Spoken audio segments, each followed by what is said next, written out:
Grabatzen ari garen unean gaueko 10:00 berrogeita 17 minutu igaro diren honetan, Laziok eta Realak Erromako Estadio Olimpikoan jokatu duten Europa Ligeko Liga faseko zazpigarren jardunaldiko norgehiagokaren analisia egingo dugu. Txuri urdinek porrota jasan dute Erroman 3-1 eta honen bestez PAOKen bisita datorren ostegunean anoetan ez da bat ere lasaia izango. Gogoratuko dugu, batetik, Laziok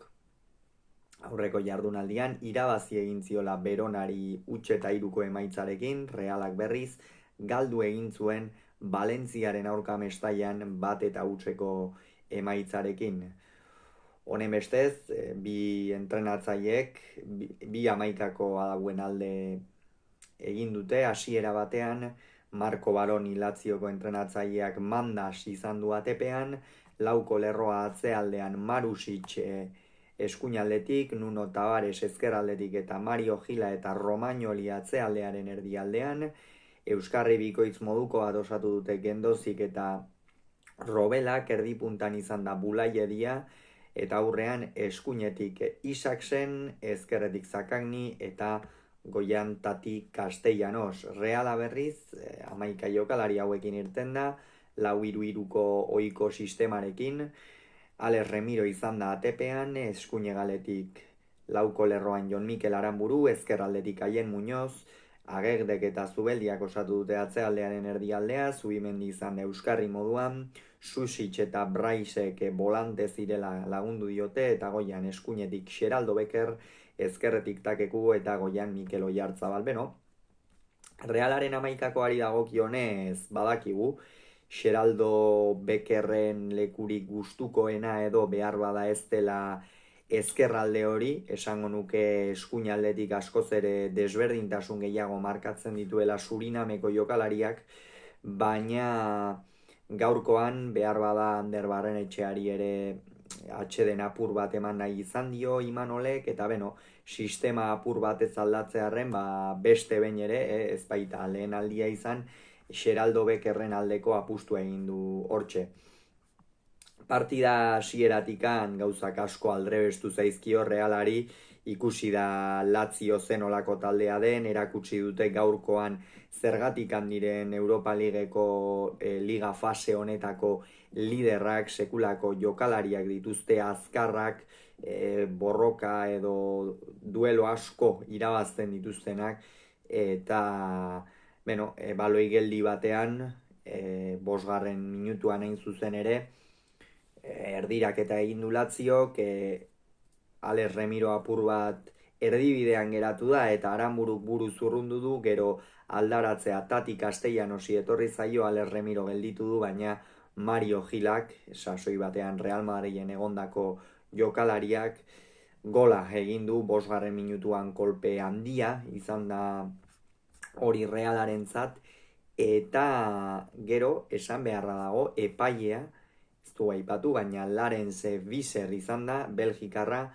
Rob Diepering izan da barrean, eta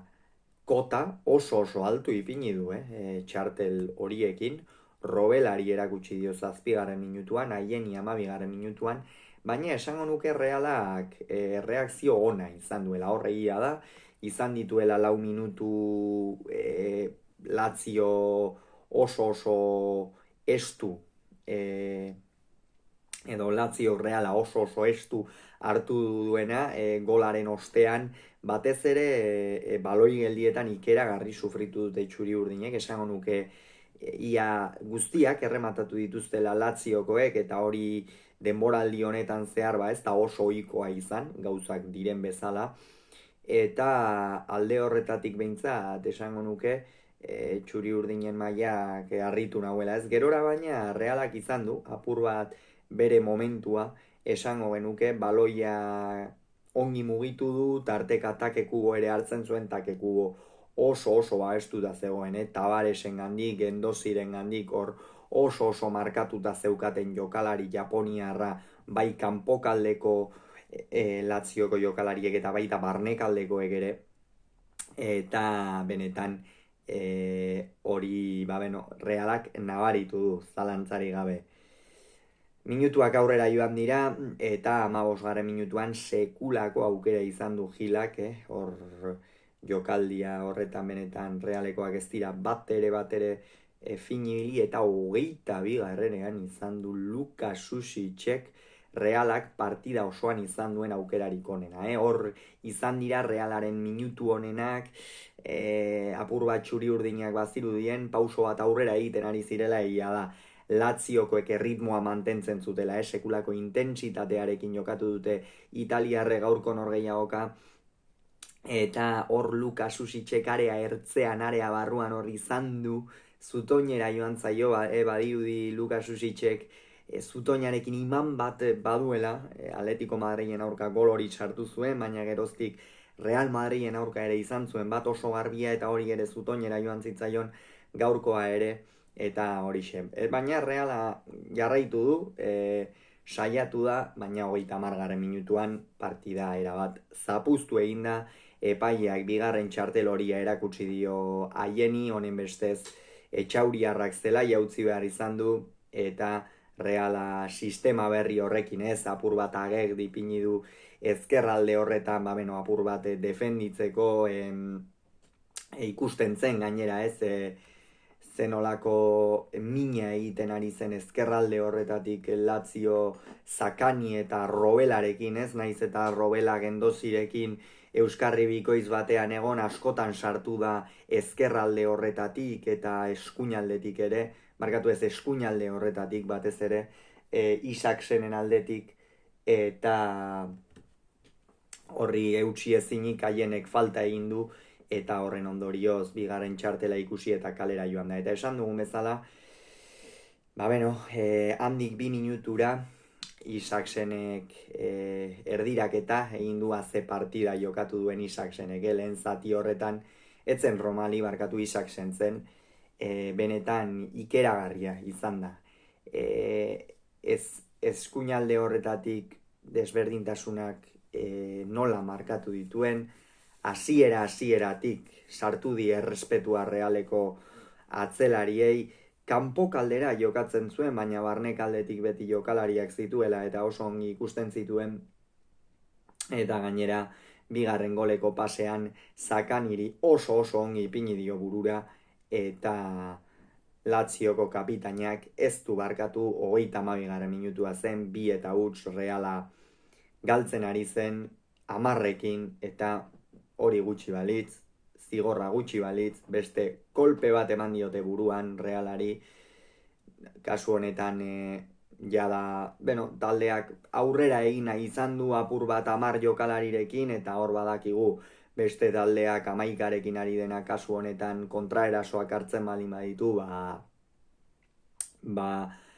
askotan aukera garbiak behintzat sortzen dituzte, eta Nuno Tavaresek tatik Castellanosi jarri dio baloia, eta 34. minutuan sasoi batean Gironan aritutako jokalariak ez du barkatu, 3 eta hutsekoa zen, eta Imanolek aldaketa egin du. Kasu honetan, Imanolek esan du, saiatuko gara, ea hemen amaitzen diren Lazioren golak, ea hemen amaitzen den Lazioren bolada, bestela oso zaila izango baita, eta Brais Mendez kendu du,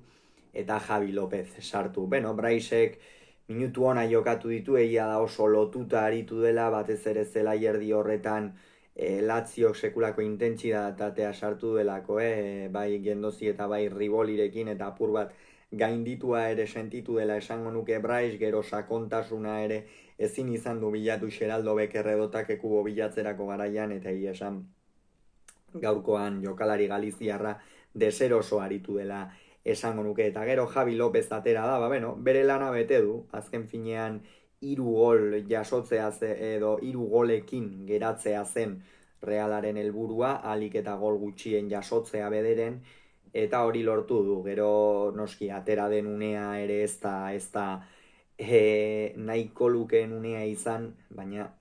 futbola horrela da, askotan halako partidak ere gertatzen dira, eta gaurkoan horietako bat izan da. Gero 42. minutuan Nuno Tavaresek min hartu du, Tavares partida oso ona egiten ari zen, ezkerralde horretatik sekulako mina, horrez gain defenditzerako garaian ere takekubo oso gainean eduki du beti behia zorroztuta zuen japoniarrarekiko eta asmatu duela esan daiteke. Oso gutxitan sartu baita Takeku ezkerralde horretatik eta hori egin batean Nuno Tavaresen meritua izan da. Eta bere ordez Dele Bashiru atera da,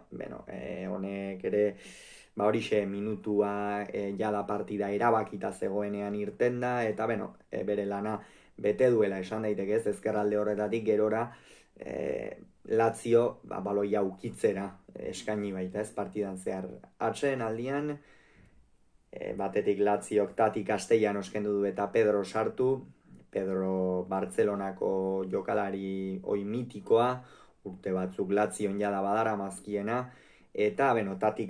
Castellanosen partida zer esan, ez? Gola egin du, zorrotz egon behar zuen unean aurrelariaren lana zorrotz bete du, baina gaurkoan nik uste Laudorioak beste jokalari batzuk eraman dituztela Lazioren aldetik, hala ere Tati Castellanosen partida ere oso ona izan da. Eta Realak aldaketa hirukoitza Zubimendi Oiartzabaletak Takek kendu ditu, jada Getafeko partidan pentsatzen ari zen une horretan Imanol, eta normala da, ez 3 eta huts, 10ekin ari zara jokatzen, irabaztea oso zaila da, eta horregatik nik uste erabaki inteligente hartu duela entrenatzaile Oriotarrak. Zubimendiren partida zer esan, ez du jokoan parte hartzean dirik izan, zelai erdi horretan presioarekin, eta Realak ezin izan du askotan bilatu berak jokoa gidatu zezan, eta hori asko nabaritu da. Oiartzabal gehien saiatu dena, esango nuke lehen zatian hor izan ditu pare bat aukera edo, baina ez du asmatu gaurkoan ere, eta gaurkoan ere esango du hau zapore oso garratzarekin joan dela Oiartzabal aulkira, eta Takeren inguruan hitz egin dugu. Horixe, oso kontrolatuta eduki dute partida osoan zehar, ezin izan du izkin egin, eta gehiago esango nuke defenditzera edo atzeraka lasterka egitera eskaini dela jokalari nipoia, erasoan baino. Eta gero Barrenetxea Marin eta Alitzatera dira, lana ongi bete dute, emaitza defenditzea zen, alik eta baloi gehiena edukitzea edo eurek baloia zutenean ere, kasu honetan Laziok, alik eta gehien, edo alik eta deserosoen egon zitezen, eta lortu dute. Eta gero, aldaketek ez dute eraginik izan, Isaksen eta Zakanik kendu ditu, biek sekulako lehen zatia egin dute, euren gatik egin batean Laziok alako egurra eman dio Realari lehen zatian, Isaksenek eskuinalde horretatik benetan sekulako erakustaldia eman du, abiaduraz eta nola atera den, erritmoa aldatzerako garaian eta nola bilatzen zuen alboko marra, benetan ikeragarria. Eta Zakani ere, kapitaina, jokalari maitatua Lazion, eta honek ere partida oso onatera du golarekin gainera. Eta Txagona eta Noslin irten dira, Noslinek hor izan du aukera bat, Langara jaurti duena, baina orokorrean partida erabakite irten dira, eta horixe. Eta 70. minutuan Realari, beste albiste txar bat etorri zaio ez, jada albisteak nahiko txarrak ziren, Nayef Agegdek min hartu du jokalari marrokiarrak, Jon Patxeko atera behar izan da bere ordez, Agegdek ere gaurkoan ez du bere gaua izan, Realeko guztiek bezala oso gainean zituen une oro Lazioko jokalariak, horrez gainatze aldean ere ez du behar bada beste partida batzuetako erabaki hortasuna izan, eta hori nabaritu da. Eta 76. minutuan Bulaie Dia kendu du eta Balde atera, Bulaie Diak partida oso ona jokatu du, zelai erdi horretan sekulako sendotasuna eman dio taldeari, esango nuke gainera abiaduran ere oso fin aritu dela, eta Realarentzat amesgaiztoa izan da batez ere partida hasieran. Eta 82. minutuan, Realak erabaki du, jada partida ez dute zer aipatu, partida Realaren zelaian zegoelako, Lazio behin eta berriz ukitzenea zuloren bat aurkitzen zuten eta gola sartu, baina ez dute lortu, hori errealitatea izan da, Pedroren aukera hori edo kasu honetan Noslinen aukera hori salbu, eta 82. minutuan Jon Mikel Aranburu apur bat abenturara joan da, Ander Barrenetxea jaurti egin du, kasu honetan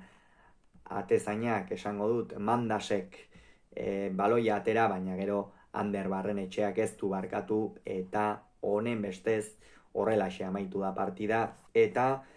atzo gertatu ziren istiluak ere gaitzetsi nahiko nituzke hemen, ez dago eskubiderik, Realeko 9 zale zaurituak izan ziren, bi gainera sastakatu eta ospitalera eraman behar izan zituzten, eta ez dago lekurik inondik inora ere horrelako ekintzetarako hemen, eta benetan orea aurpegia taldearengatik eta